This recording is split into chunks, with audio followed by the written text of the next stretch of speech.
Fala pessoal, tudo bem? Mais um Prime Talk aqui para vocês, agora numa versão debate. Tenho dois convidados muito especiais. Vamos literalmente debater aqui numa versão um pouquinho diferente do antigo Prime Talk.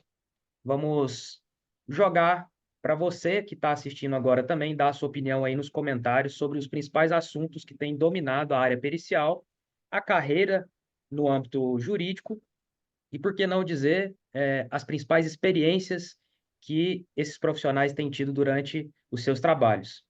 Quero te convidar a se inscrever no canal. Se esse vídeo fizer sentido, por que não deixar o seu like e compartilhar com alguém que pode ser ali ajudado com essas informações. Quero apresentar aqui a Ana, uma querida amiga que fez a sua carreira aí primordialmente com base na parte de engenharia. Ela vai falar um pouquinho da carreira dela.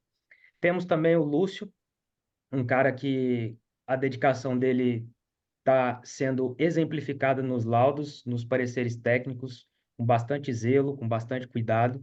E ambos têm enfrentado situações aqui com um dos assuntos que nós vamos selecionar daqui a pouco. Mas antes, se apresenta aí para o pessoal, Ana. Gente, tudo bem?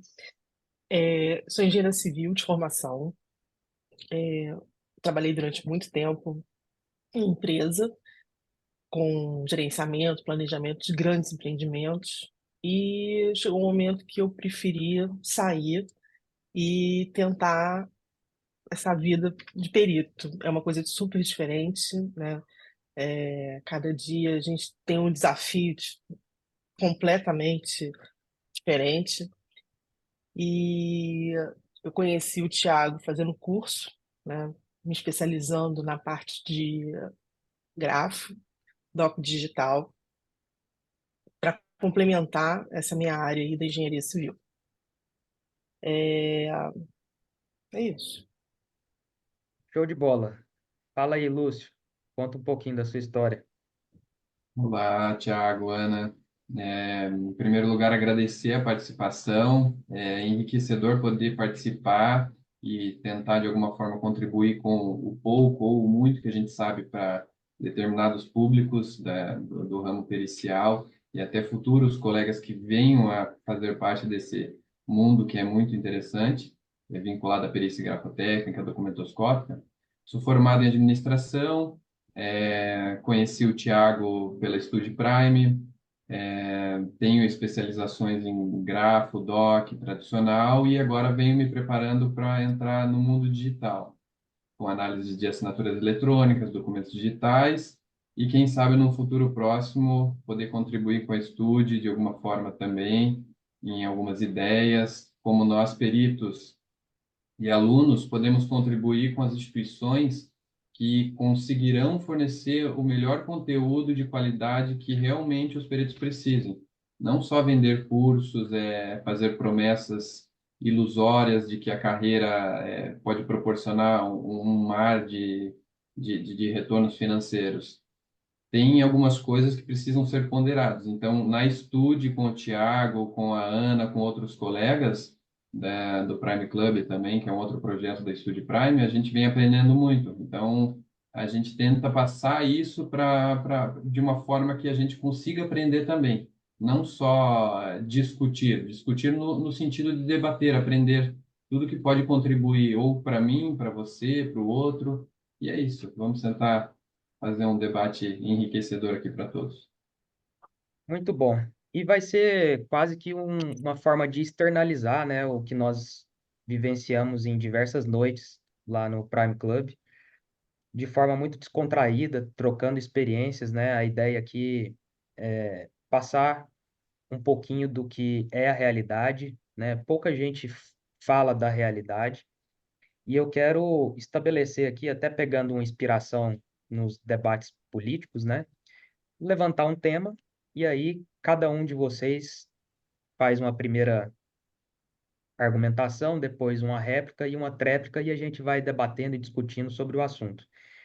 Eu acredito que não tem como fugir, né? Um assunto que tem despertado bastante interesse e está intimamente ligado com o que o Lúcio falou, né? A evolução da perícia tradicional, seja ela na grafodoc, seja ela na engenharia, seja ela em diversos âmbitos tradicionais, caminhando para a inserção tecnológica.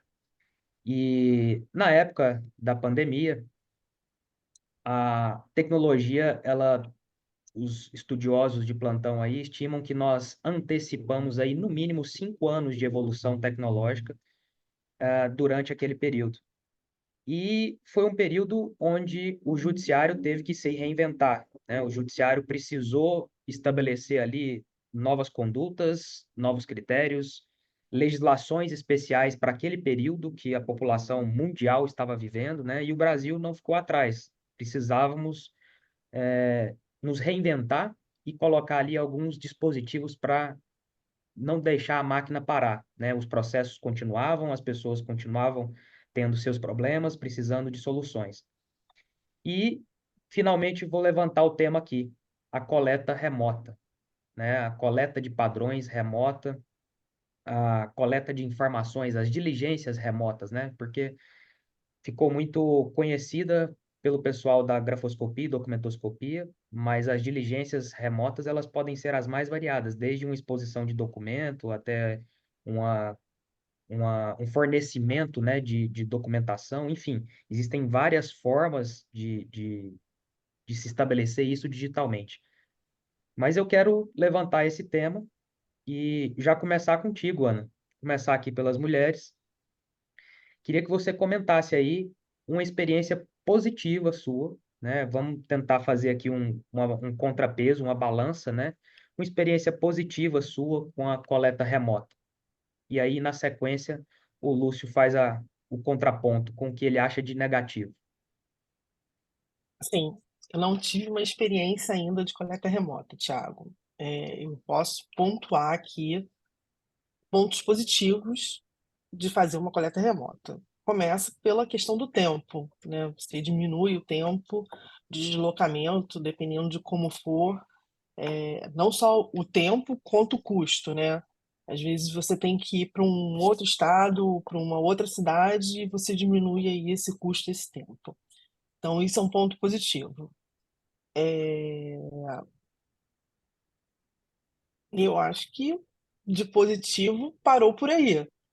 Outras coisas eu vou falar que não é tão positivo, que seria parte de equipamento que você tem que disponibilizar, você tem que contar com a boa vontade das pessoas que vão te atender, né? Ou seja ela a boa vontade do pessoal do cartório ou do advogado. Então, assim, de ponto positivo é a facilidade, né? A praticidade. Vai lá, Lúcio. O que que você tem para contrapor ou concordar? Na verdade, contribuir com a Ana, fazer uma complementação. A parte positiva é a economia e financeira para o judiciário, por exemplo, que vai despender, às vezes, de menos tempo daquele processo em decurso, o ato vai ser, procedido de uma forma mais célere, então o perito, às vezes, consegue entrar, se manifestar nos autos, verificar a melhor saída para auxiliar o juiz. A função dele é auxiliar o juízo. Então, por exemplo, se tem um periciando que os autos estão no município A e ele mora em outro estado, ele é beneficiário de justiça gratuita. Então, como que o perito vai agir nesse aspecto? Ele vai investigar a possibilidade, em primeiro lugar, de fazer uma coleta presencial, porém, se em todos os meios e tentativas ele não encontrou saída, ele pode sugerir ao magistrado o deferimento e, se não houver oposição das partes em tempo hábil ali para recorrer o ato até a marcação da coleta virtual, que ele sugira esse ato de forma remota, mas levando-se em conta vários aspectos e protocolos de segurança que um ato virtual tem que ter. Porque um ato desse, realizado de maneira sem muitos cuidados com a parte de segurança, pode ser derrubado por algum assistente técnico. Por exemplo, a identificação das partes, Como que vai se dar o envio do formulário, se vai ser enviado por e-mail, quanto tempo antes. Se, por exemplo, o perito tenta trazer para esse ato diligencial virtual alguma aplicação da cadeia de custódia que é aplicada no processo penal para o processo civil. Por exemplo, armazenamento das provas, como que o advogado vai te mandar o formulário de coleta depois, se você vai pedir em um envelope selado ou não, se você vai pedir para que ele lacre esse envelope e coloque o número em algum formulário ali de cadeia de custódia para você, assinado. O ato de coleta tem que ser gravado para assegurar o perito que ele conduziu aquele ato de uma maneira imparcial, com lisura e profissionalismo. Por exemplo, em um caso, se eu estiver fazendo uma diligência virtual de coleta de padrões e venha a cair a minha energia aqui, como eu vou proceder nesse aspecto? Então, são incorrências que, por um lado, facilitam, mas, por outro lado, tem ônus também, que podem ser prejudiciais ao próprio perito que está auxiliando o juízo. Então, o perito tem que ponderar tudo isso e estudar. Estudar, pedir conselho a professores, colegas mais experientes, para passar dicas e que haja um procedimento executado da melhor forma possível. Muito bom. Temos um dos nossos professores, o Eric Simões, em parceria com outros peritos e assistentes técnicos, eles desenvolveram, né, um manual, de boas práticas ali da coleta remota.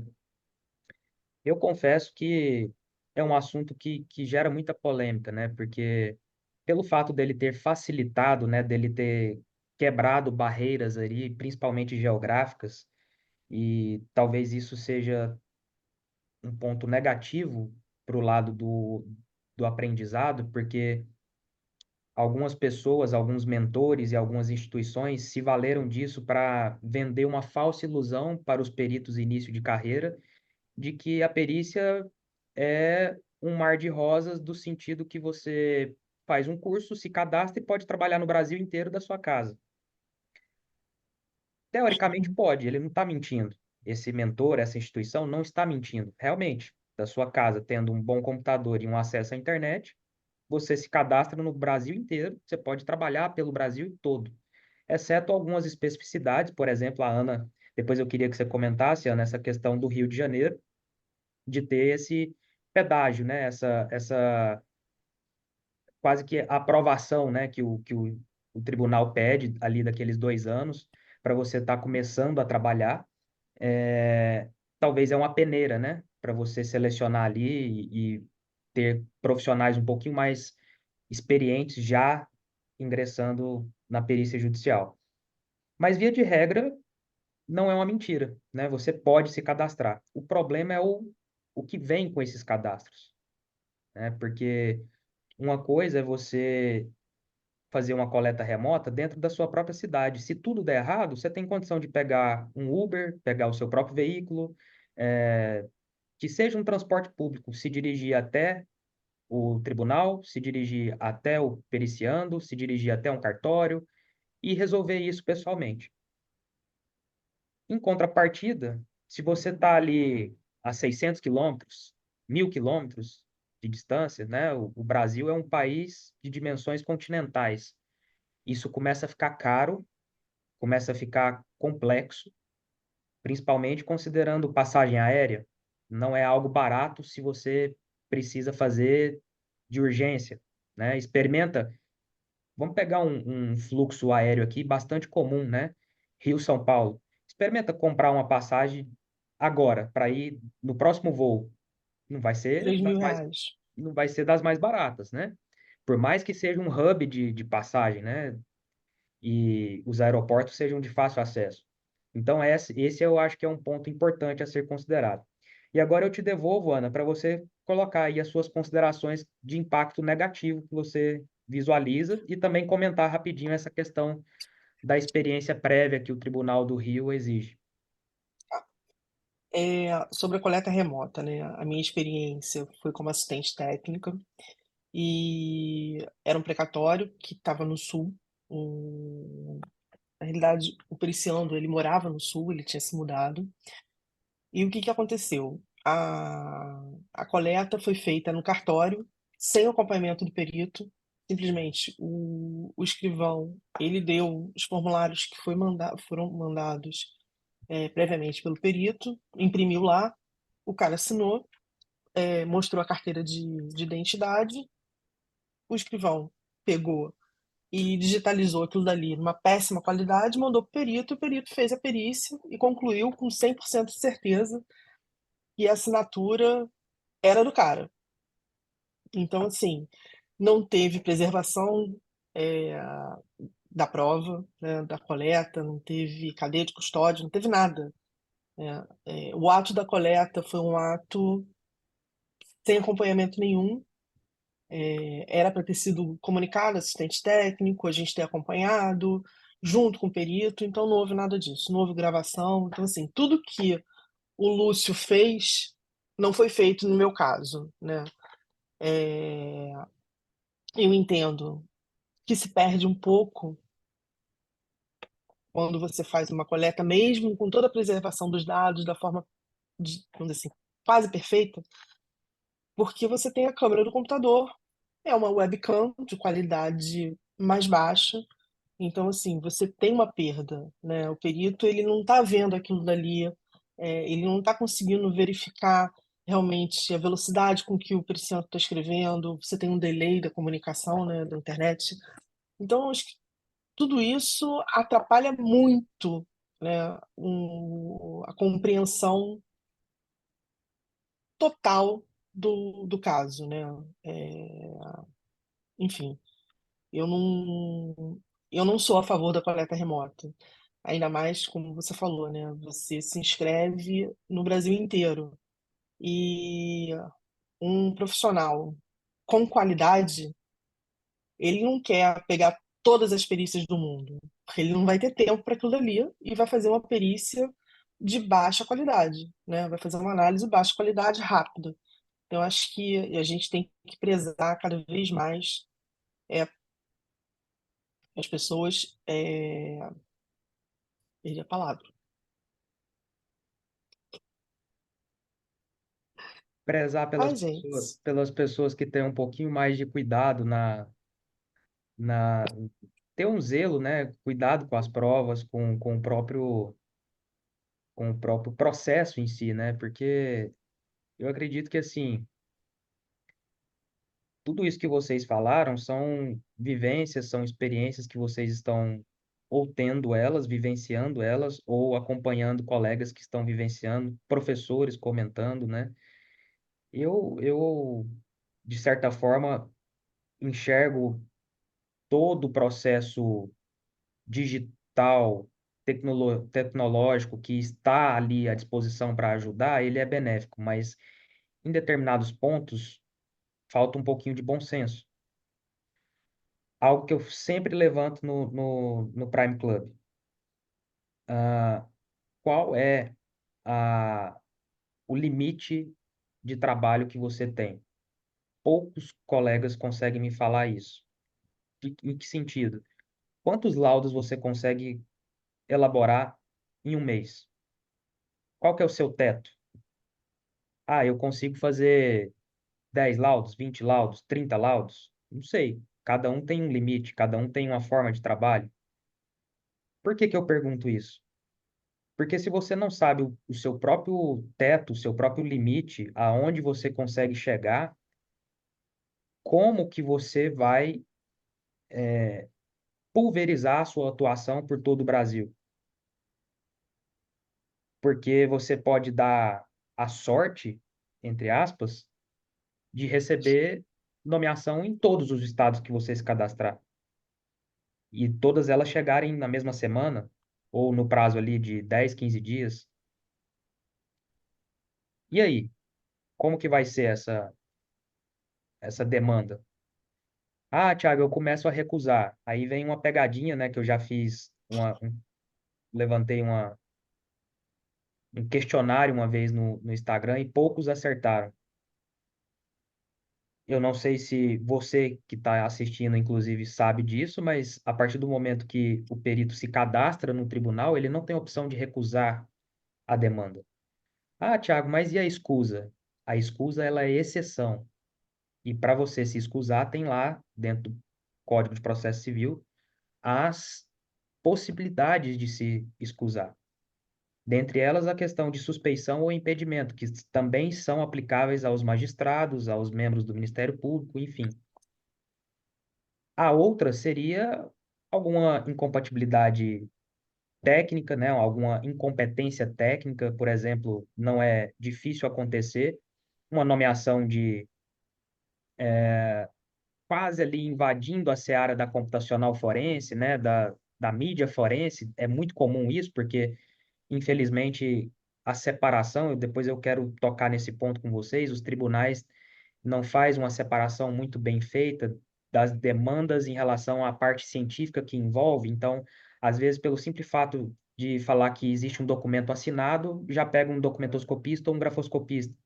E às vezes o documento é nato digital, às vezes são assinaturas puramente eletrônicas, e você vai nomear um grafoscopista puro ali, tradicionalista, que não tem essa habilidade do digital.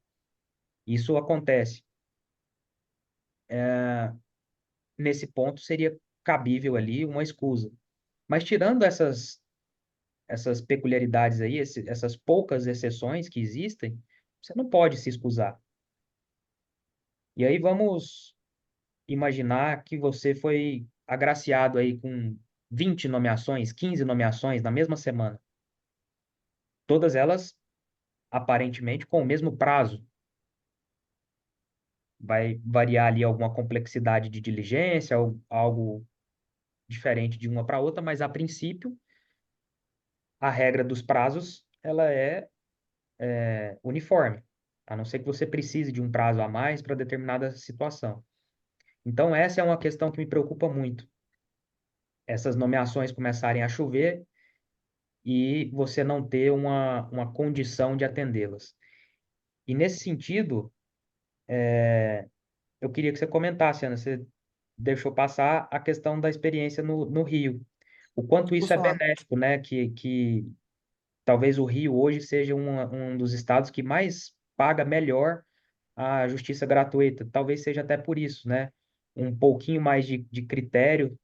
Não, de forma nenhuma eu estou dizendo que um perito não possa estar bem preparado após finalizar um curso de pós-graduação ou terminar um curso, mas pressupõe-se que alguém que já tem 2 anos trabalhando, né, naquela área, tem um pouquinho mais de bagagem para enfrentar. O que que você pode comentar sobre isso?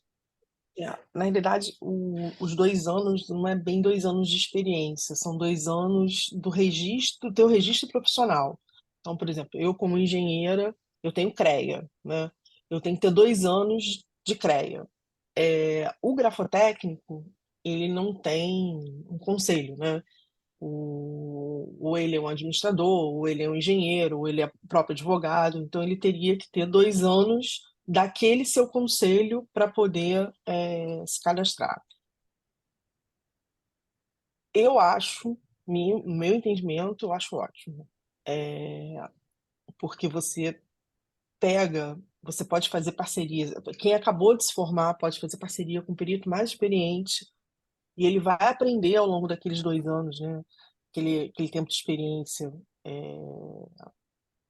dele, ele vai conseguir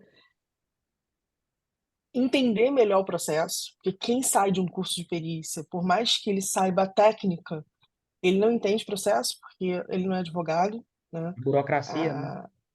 Ah, e tem uma burocracia, às vezes a gente com mais experiência para e fala assim, opa, o que que eu vou fazer agora, né? E então assim, é sempre bom você juntar um mais novo, né, uma pessoa que está aprendendo, que está entrando na carreira, com um mais experiente que vai poder trazer, levar a experiência dele, né, a essa pessoa nova. E se a pessoa não tiver vícios, né, vai ser ótimo. E aí o novato ele vai aprender de forma pura. Muito bom. Enfim, Até porque, o... desculpa, Não, Ana, até porque essa junção de ideias, não é conflito, né? Mas esse conflito de ideias entre duas pessoas ou mais gera essa troca de conhecimento. Às vezes eu, como novo, posso levar uma ideia, uma sugestão, um conhecimento que o perito mais velho não costuma ou não conhece, não tem ciência sim, dos meios que podem facilitar o trabalho dele. Então, assim, eu acho que essa troca e essa parceria é um conjunto que pode agregar todo mundo, se todo mundo tiver o discernimento de trabalhar de uma forma correta, né? sim. Tiago, só um detalhe aqui em relação, você falou que a ajuda de custo, uma das melhores ajudas de custo é o Rio, não é? O que acontece no Rio, e o que não acontece em outros lugares, é que o perito tem direito ao honorário de sucumbência. Então, a ajuda de custo em si, ela é baixa, né? Em outros estados você pode maximizar, né, até 5 vezes. Aqui não, é um valor único para ajuda de custo para todas as áreas.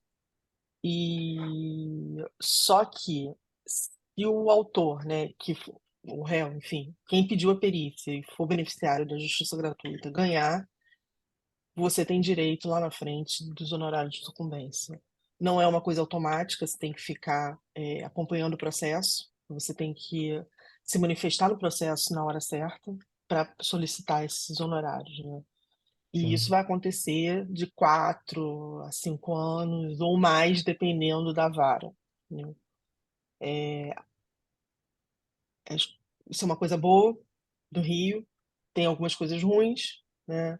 Que eu acho que isso está no Brasil inteiro, demora de pagamento, mandar de pagamento, demora até da ajuda de custo não é uma coisa rápida que depois que você entrega o laudo e o juiz, né, assina para fazer o ofício para o centro aqui, que se chama Sejude, você aí espera uns 4, 5 meses para ser processado esse pedido. Então, é uma coisa muito demorada. perfeito. Lúcio, aproveitando que a Ana levantou essa questão da burocracia do judiciário, poucos profissionais, principalmente início de carreira, que não têm formação na área jurídica, têm esse traquejo, essa maleabilidade de entender como as coisas funcionam, né? Diversos alunos às vezes me procuram com o mesmo receio. Quando eu posso falar? O que eu posso falar? Como eu devo falar dentro do processo, né? Eu costumo brincar que, infelizmente, o perito ele não tem tantas opções de fala como, por exemplo, o advogado, né? O advogado ele atravessa a petição praticamente a hora que ele quiser para falar em nome das partes. Ainda que não esteja no momento mais oportuno, se for algo relevante, ele vai fazer. Agora, o perito, se ele ficar atravessando petição demais, as próprias partes atravessam ele e falam assim: olha, você não tem que falar isso aqui, muito em voga do que o próprio Código de Processo Civil fala, pedindo, né, na verdade, exigindo a idoneidade e a imparcialidade desse profissional dentro do processo. Então, os momentos de fala, os momentos de peticionamento, eles são bem pontuais. E um dos momentos burocráticos e pontuais que eu queria que você comentasse é a questão do formulário de coleta. Poucos profissionais se atentam, né? Muitos gostam de utilizar, eu odeio. Para mim, se tem algo que você pode fazer de, digamos assim, prejudicial para sua carreira, é ficar utilizando modelo o tempo inteiro, principalmente quando se tratar de formulários. Cada demanda é um filho. Até filho gêmeos vão ser diferentes um do outro. A lataria, né, o rostinho pode até ser igual, mas os hábitos, o comportamento é diferente. Com o processo também é praticamente a mesma coisa, se não for mais criterioso ainda. Ah, Thiago, eu sou documentoscopista e trabalho a vida inteira com processos envolvendo banco e pessoas que possivelmente sofreram fraudes. Os processos são a mesma coisa. Eu duvido. O fato de trocar a instituição financeira envolvida já vai mudar o procedimento. Cada instituição financeira tem um procedimento de segurança.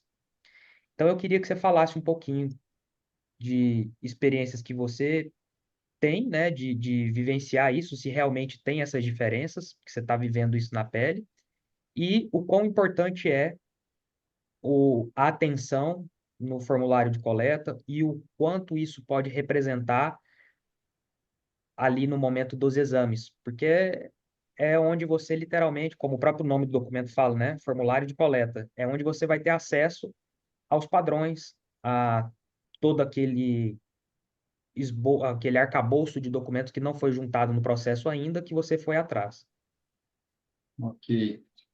Em primeiro lugar, como a Ana falou, por mais qualificado e experiente que seja o profissional, nada é imutável. Então, as coisas mudam sempre de perspectivas, maneiras de você olhar por outra seara ali. Os casos são diferentes, as partes são diferentes, de que maneira o perito vai ter que se manifestar, tem um rito processual.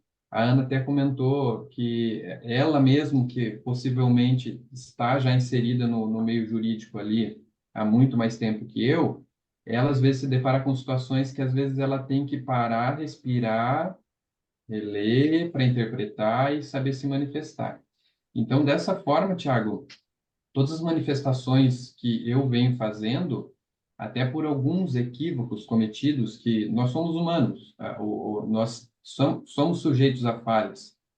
Só que nós temos que zelar pela entrega da melhor forma possível e qualidade de trabalho que você vai estar expondo as partes ali, até em uma simples manifestação de resposta a uma impugnação, se manifestar na hora certa nos autos, o formulário de coleta de padrão, como que você vai proceder a isso para dar uma adequabilidade ao caso concreto, à peça questionada, a assinatura, para adequar ela ao caso que ali de demanda, ali de auxílio do perito que está auxiliando as partes ali naquele laudo. A questão do formulário de coleta, eu me preocupo sempre em criar um checklist para verificar se os dados que eu coloquei ali, o nome das partes, o número dos autos, o número das folhas, as especificações que eu redigi, digitei, levei horas de trabalho ali para adequar ao caso, estão de acordo com aquela aplicação, seja na coleta remota, seja na coleta presencial. Então, assim, tudo tem que estar alinhado para o perito ter ferramentas e meios de proceder à condução do seu trabalho de forma íntegra. A questão de haver algum erro de digitação não vai invalidar, por exemplo, o ato de coleta inteiro, o formulário de coleta. Caso o perito venha se equivocar e colocar algum dado incorreto ali naquele formulário, é interessante você pegar, após essa conferência e essa observação do equívoco, comunicar nos autos o erro de digitação, e nada interferiu no ato de colheita dos grafismos ali procedidos naquele dia, naquela hora, e foi garantido a cadeia de custódia ao cível ali, que foi implementados métodos de gravação, acompanhamento, tirou fotos, as comprovações estão aqui, e tentar expor as partes que aquele ato foi válido para o fim específico. Um erro de digitação ou impressão não vai invalidar todo aquele trabalho que foi conduzido pelo perito. Então, é tentar minimizar essas possibilidades que qualquer profissional em sua área incorre e está suscetível a cometer. Eu não sei se eu consegui ser claro, até mesmo para você complementar de alguma forma, até a Ana, às vezes, para me ajudar ou ajudar algum outro colega, se existe algum outro método a ser aplicado nessa conferência do formulário. Eu não sei se eu já posso passar a palavra para ela. Claro, assim, na minha opinião, esse é eu vivo ensinando isso no Prime Club, nos meus módulos, é algo que não falha, né? O famoso cara crachá. Você faz lá o seu checklist e vai ticando. É chato? É demorado? É burocrático? É. Mas você minimiza erros, você economiza ter que responder depois uma impugnação por conta de besteira, coisa pequena. Você evita que o magistrado te coloque em xeque por ser um perito talvez descuidado. Você evita as partes gerarem algum contexto para trazer uma descredibilidade para o seu trabalho. Você evita um monte de questões com um simples checklist. Eu acho que é o melhor das estratégias possíveis que um perito pode adotar para tudo, né? Desde a diligência, ao formulário de coletas, às próprias manifestações, a própria formulação da proposta de honorário, né, da petição de aceite e proposta de honorário. Se você faz um checklist para tudo que você executa, as chances de você errar reduzem praticamente a zero. Obviamente, se você contemplar todas as possibilidades no seu checklist. O que que você acha, Ana? Eu acho super válido. Uma outra coisa que você pode fazer é ter sempre um parceiro, né? Você faz, ele confere, ele faz, você confere. Quando você vai fazer um checklist, eu acho assim, sempre é bom fazer com antecedência. Por quê? Você faz num dia e você vê no outro dia ou 2 dias depois, você vai conferir, porque não adianta, o nosso cérebro, ele prega peças de vez em quando, né? É que nem aquelas brincadeiras que tem hoje, aquele texto todo truncado e você consegue ler, né? Então, às vezes, a gente olha, acha que tá certo e não tá. Então, é sempre bom dar esse tempo para que a gente vamos dizer assim, desacostume aquele documento. Ou fazer isso, né? Dar para outra pessoa ler, conferir, ver se está tudo certo e seguir em frente. E é bastante natural essa observação que você fez, porque dificilmente o nosso cérebro vai fazer uma autocrítica, né? Geralmente você gosta daquilo que você produz e você vai defender os seus próprios argumentos, os seus próprios pontos de vista. E, na verdade, o que acontece ali quando você produz um documento ou qualquer demanda que seja, é, você está viciado do ponto de vista técnico naquele documento, porque você criou ele, né? Tem o pessoal da computação, tem muito isso, né? Antigamente, tinha alguns métodos de programação que requeriam do profissional uma verdadeira imersão. Então, ele ficava por horas ali na frente do computador programando e às vezes travava, travava, travava. Alguém passava atrás dele e falou assim: ó, aquele pontinho ali tá errado. Poxa, como que eu não vi? Como que eu não enxerguei isso? Por quê? Porque você está imerso, você está contaminado pela situação, é mais complexo. Quem está de fora passa, olha e identifica muito mais rápido. Então, essa sugestão do colega conferir, ela é fantástica. Infelizmente, às vezes as pessoas pecam pelo que a Ana abriu a fala dela falando, né? Ter esse cuidado do tempo, né? É algo que eu falo muito. Se o seu prazo são 15 dias, coloque que são 13, 12. Tenha sempre uma margem de segurança para fazer essas conferências. Diga, Lúcio. A questão que a Ana comentou, Thiago, que eu vim falando desde o início das minhas falas aqui hoje, é a questão assim, por exemplo, o fato de eu corrigir o trabalho da Ana, ele corrigir não, né? Ler para tentar achar algum pontinho fora do contexto, faz com que eu veja como ela age em determinada situação, como ela se manifesta, como ela se pronuncia. Por exemplo, em alguma manifestação delas tem o visual law, como ela coloca isso no laudo ou nas petições dela, e automaticamente eu estou tendo acesso àquele modelo, não é modelo, né? Mas assim, eu estou tendo acesso a outro profissional, a outra técnica, a outra perspectiva, a outro ponto de vista de lidar com aquela situação. Porque se eu continuar lidando do meu jeito sempre, eu não vou aprender e não vou evoluir. Então, com você debatendo, com a Ana corrigindo algumas coisas dela, a gente vai agregando um ao outro. Eu aprendo muito assim, acessando o conteúdo, ou às vezes uma troca de ideia, debatendo sobre um assunto, pedindo uma opinião, a gente vai ampliando a nossa gama de conhecimento pessoal. Então, eu acho isso muito válido, sim.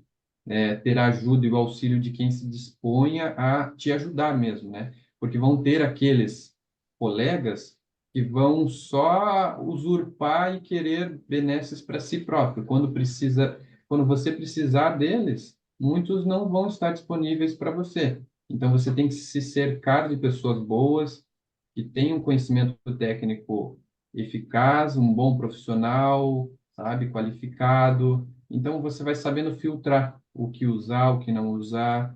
Então, é uma coisa que me enriquece, assim, essa troca com humildade sempre para tentar absorver o que vocês tentam passar para a gente.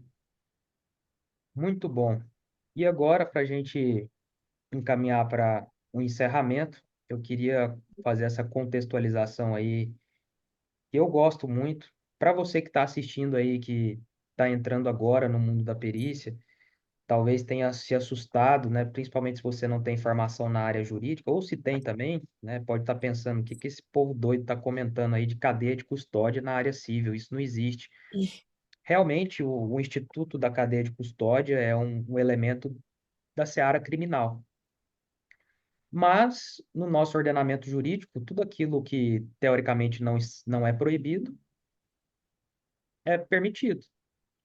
Então, isso amplifica do ponto de vista se é algo que é benéfico, se é algo que vai ajudar, por que que eu não posso carregar os mesmos princípios para o cível, né? Eu, particularmente, instituo esse nome como lastro de segurança.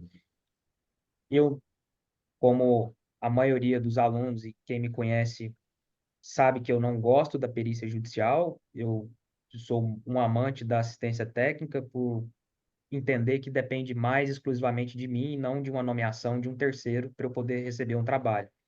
Então, na assistência técnica, eu sempre coloco nos pareceres um tópico exclusivo para o lastro de segurança, que nada mais é uma adaptação da cadeia de custódia.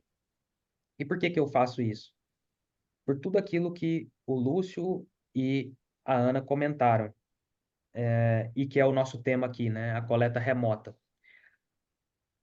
A infraestrutura da maioria dos tribunais, ela não oferece a segurança necessária para essa coleta acontecer. Os profissionais que estão ali envolvidos, via de regra, não têm a capacidade técnica e o entendimento do que está acontecendo para cuidar desse, desse procedimento de forma segura. Existem as intercorrências que o Lúcio mencionou. A sua internet pode cair, o seu notebook pode acabar a bateria, pode acabar a energia, pode ter algum travamento no próprio na própria aplicação que está sendo feita a transmissão, seja o WhatsApp, seja Zoom, seja qualquer outro aplicativo que esteja sendo utilizado, pode travar e simplesmente cair. E aí, o que que você faz numa situação dessa? É muito importante contextualizar. Eu queria que o Lúcio comentasse a experiência que ele teve, porque isso realmente aconteceu com ele, e é por isso que eu gosto de trazer os profissionais que têm essas experiências, né, skin the game, porque vivenciaram isso. E eu queria que você relatasse, Ana, se você já faz isso nos seus laudos, né, e até na assistência técnica, como você costuma trabalhar, a importância, né, mesmo sabendo que no âmbito do digital muitas coisas podem ser fraudadas, quais os cuidados que você toma para resguardar, primeiramente, você profissionalmente e depois o seu cliente, né? Ou ali na função de perita judicial também, resguardar o próprio judiciário. Então, Tiago, nós peritos teríamos e temos que estar preparados para lidar com qualquer tipo de intercorrência, né? Seja no ato de coleta virtual ou no presencial, ou qualquer diligência que formos fazer. Temos autonomia para dizer se aquele ato foi validado ou não. As partes podem alegar ou tentar rebater a sua diligência, o seu laudo. Isso é direito das partes. Só que a competência técnica que o perito detém para conduzir aquele ato é ele que está com a responsabilidade ali em auxiliar o juízo. Então, do momento que eu detectei um erro de impressão, um equívoco ali nas impressões, por exemplo, em um formulário de coleta, eu vou me manifestar nos autos, mostrar para o juiz, juiz, não passou desapercebido isso por mim. Foi um equívoco, peço escusas, desculpa, estou reconhecendo meu ato, porém isso não invalida toda a celeridade que ocorreu nessa diligência. No meu formulário de coleta também, Tiago, na penúltima folha, antes da folha de encerramento, eu criei uma folha, por exemplo, de se o ato ocorreu com intercorrências, sem intercorrências, com pausa, sem pausa, e deixo um campo enorme de observação para que o advogado acoste as informações ali naquela folha. Se é um ato diligencial virtual, eu estou gravando e peço para ele, com a anuência dele e concordância, ciência, para ele relatar tudo o que aconteceu na coleta ali. Por exemplo, a queda de energia, o número dos autos, se foi detectado ali um erro de impressão, de digitação, eu pediria para ele colocar ali, além de após o ato ter corrido, eu vou até os autos e me manifesto informando as partes sobre o ocorrido, sobre o andamento da coleta e tudo o que procedeu conforme o planejado, né? As questões de cadeia de custódia, por exemplo, Tiago, uma coleta presencial que eu fiz recentemente no município vizinho aqui, eu comprei um malote, comprei lacres de segurança, fiz um formulário de cadeia de custódia. Ao final da coleta, eu pedi para ambos os advogados assinarem, conferirem. Eu estaria acostando dentro do malote toda aquela gama de documentos colhidos ali. Eu só iria fazer a abertura no meu endereço comercial, fazendo a filmagem daquilo. Então, todas essas situações minimizam as chances de possíveis equívocos que venham a incorrer na diligência, no processo, para tentar conduzir o ato da melhor forma possível. Então, você tem que estar, não é ser pessimista, mas planejar uma situação que venha a ocorrer que vá te atrapalhar. Então, evitando uma situação que venha a me atrapalhar no futuro, eu vou lá comprar um malote, vou comprar lacres de segurança, vou comprar envelopes plásticos para condicionar, por exemplo, até mesmo clips de um contrato que eu vou tirar os clips para tirar folha por folha, eu guardo. É uma implementação da cadeia de custódia, que no cível ali, às vezes o clipe não vai fazer tanta importância, mas quem garante para mim que isso não vai ser importante em um futuro próximo? As coisas são mutáveis, a tecnologia é mutável, o judiciário está mudando, a inteligência artificial está aí para auxiliar as partes.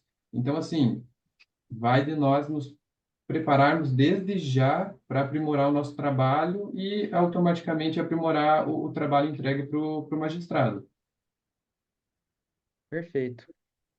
E você, Ana, como que tem sido sua experiência nesse caso?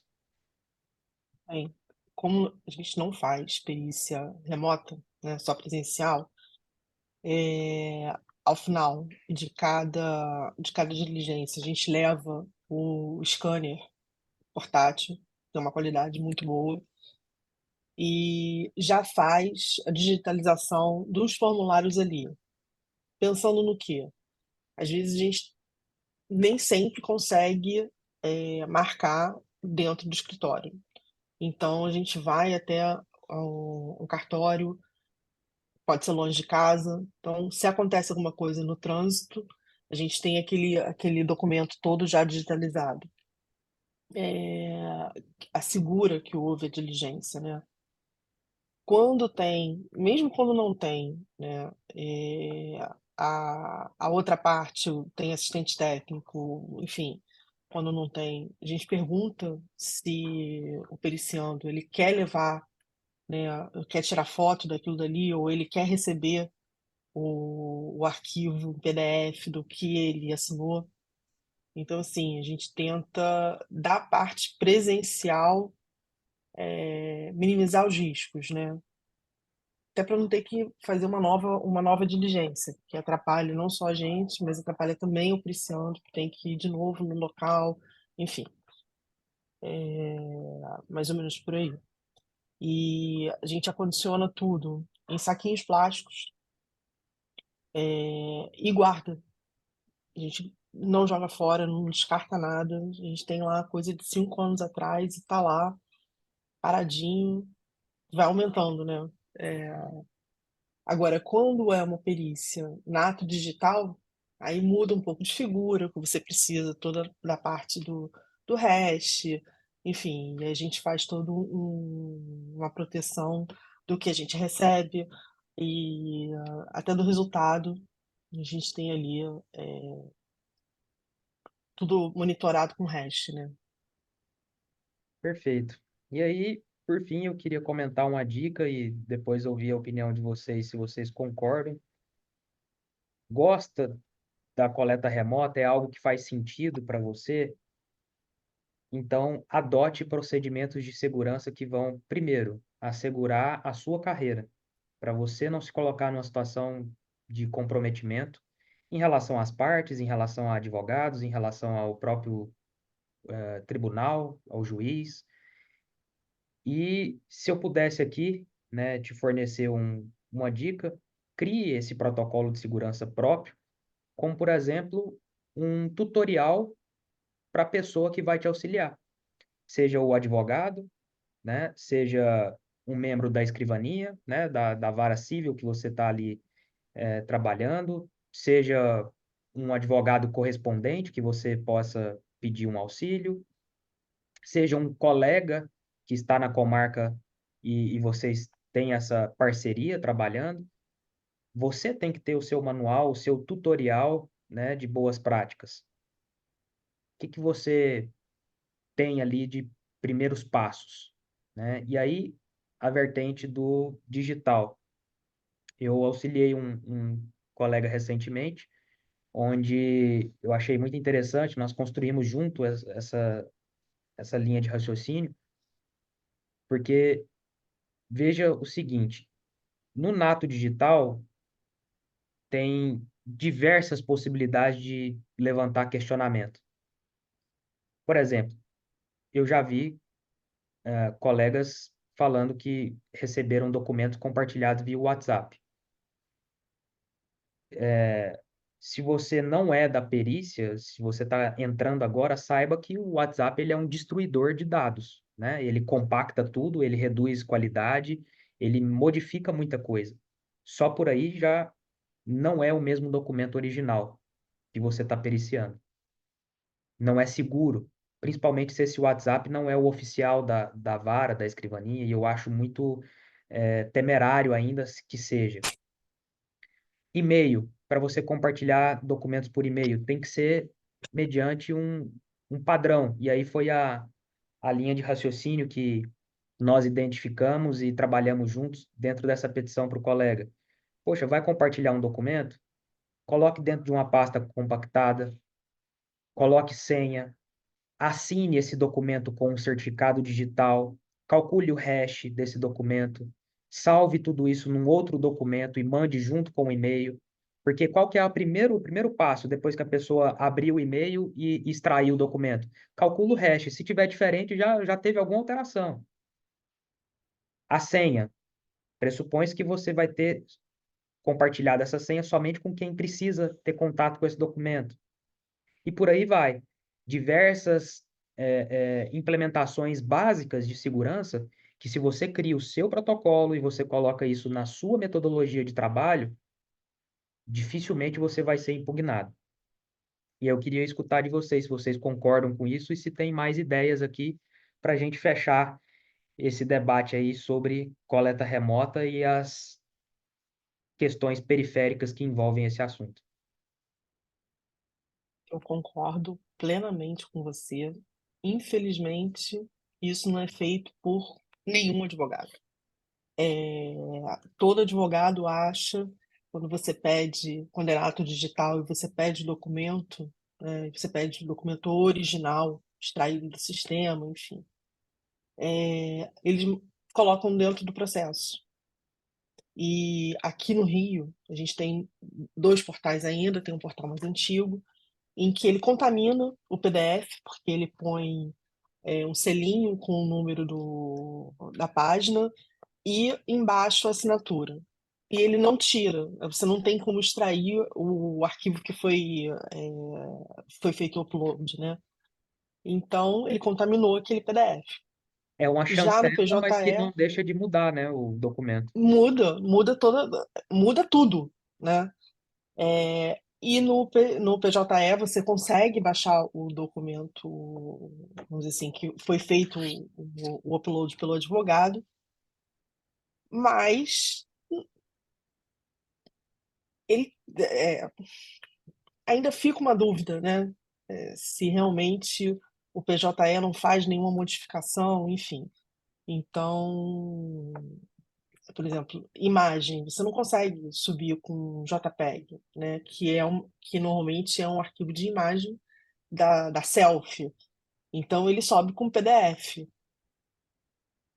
Acabou com o documento original. Você não consegue mais extrair nenhuma informação daquela imagem do que você deveria, extrair e depois analisar.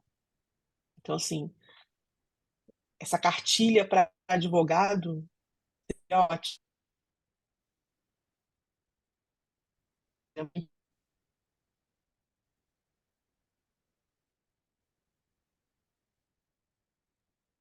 Travei? Travou um Vocês pouquinho, mas travaram. voltou. Diga, Lúcio, o que você acha sobre o assunto? Tiago, eu concordo também com você, porém a questão assim que muitos peritos a gente vê nos autos, recebe informações de outros advogados, é, não é criar barreiras, burocracia, é fazer a coisa certa, fazer da melhor forma a entregar um trabalho de qualidade para o magistrado, que seja inquebrável, inderrubável ali pela outra parte, ou por uma das partes, por exemplo, no caso de perícia, né? O que que a gente pode pensar disso? O processo judicial já é moroso. Tem muitos peritos que pensam, eu vou criar barreiras aqui para pedir que reenvie para mim com o hash, mas é a maneira certa. Você está assegurando o seu trabalho, a qualidade do seu trabalho. Então, eu concordo 100% com isso. A era digital está aí para a gente usá-la. As ferramentas e ideias existem para serem adequadas a cada caso concreto. Por exemplo, algum caso vai demandar de um protocolo de segurança ali. Outro caso não vai demandar de todo aquele protocolo que você criou. Então, vai de você analisar e ter o discernimento de aplicar as melhores técnicas e práticas possíveis para garantir a isonomia daquele teu trabalho. E é isso. Perfeito. Bom, espero que vocês tenham gostado.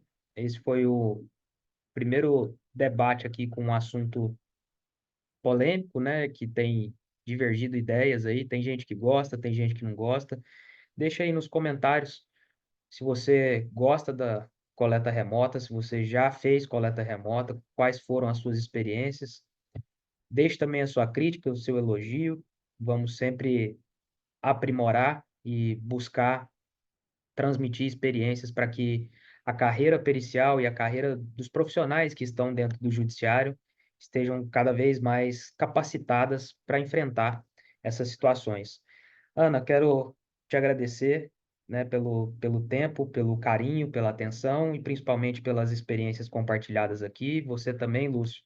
Eu sempre gosto de frisar isso, né? O maior e mais importante recurso que nós temos é o tempo, e toda vez que alguém disponibiliza esse tempo para mim, para a instituição, para outras pessoas estarem aprendendo mais. Eu valorizo muito, então, muito obrigado a vocês dois pelo tempo, pela disponibilidade, por compartilhar isso.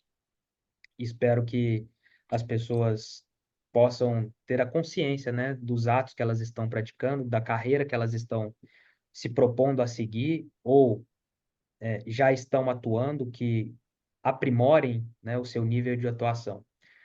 Muito obrigado.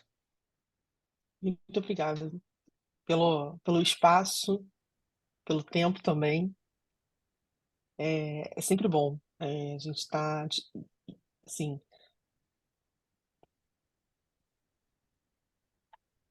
muito Compartilhando. bom. Eu, Antes mesmo, compartilhando conhecimento, e podendo aprimorar o pessoal que tanto está vindo, né, que está chegando no mercado, quanto o pessoal que já está no mercado, porque um aprende com o outro. Mesmo a pessoa com mais experiência, ela vai aprender com a pessoa que tem um pouco de menos experiência, enfim. Eu acho muito bom essa troca de experiência, de informação. E o perito ele tem que se valorizar. É uma classe sem sindicato, sem nada. Então, se cada um não se conscientizar que nós somos importantes, vai embora. Essa carreira deixa de existir em todas as áreas. Tiago, licença, eu que agradeço também a oportunidade de estar aqui, o reconhecimento pela valoração da pessoa, que eu sou, o profissional que eu venho me tornando, e agradeço ao Estúdio Prime também por abrir as portas, não só a mim, a outros colegas também, como a Ana e outros que já passaram, e são sementinhas que estão plantadas e estão sendo germinadas. Então, tenha certeza que, assim como a doação é daqui, a doação é daí também para nós também aprendemos constantemente. Muito obrigado. É isso. Até a próxima. Fiquem ligados, porque tem muito conteúdo por vir.